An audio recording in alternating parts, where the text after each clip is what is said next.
In today's video, I'm going to teach you how to connect Zerodha to TradingView. Let's start by getting into your TradingView account. Open TradingView in your browser or app, sign in, and pull up any chart you like.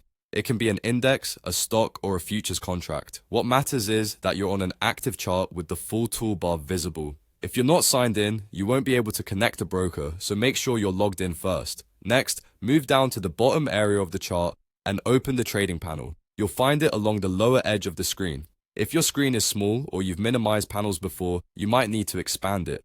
The trading panel is where all supported broker connections live, and it's the place you'll use to link your TradingView account with a brokerage for live trading. Once the trading panel is open, scan the list of available brokers and look for Zerodha. TradingView displays a grid of supported partners, and this list can change over time as new integrations are added. If Zerodha is visible in that list, that's where you'll initiate the connection. If you don't immediately see it, use the search box in the trading panel. Type the word zerdoha and let the list filter.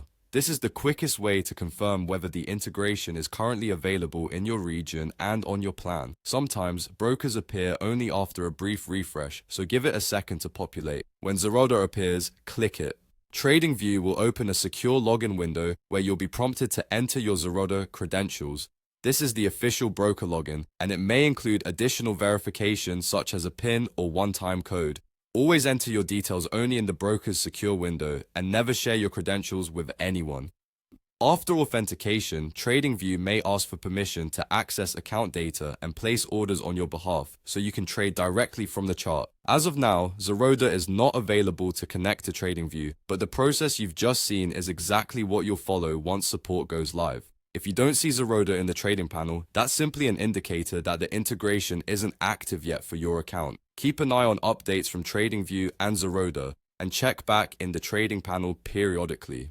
In the meantime, you can still use TradingView for charting and analysis and place orders separately through Zerodha's own platform. That's it. Follow these steps when Zerodha support appears, and you'll be ready to trade directly from your charts. Thanks for watching, and I'll see you in the next one.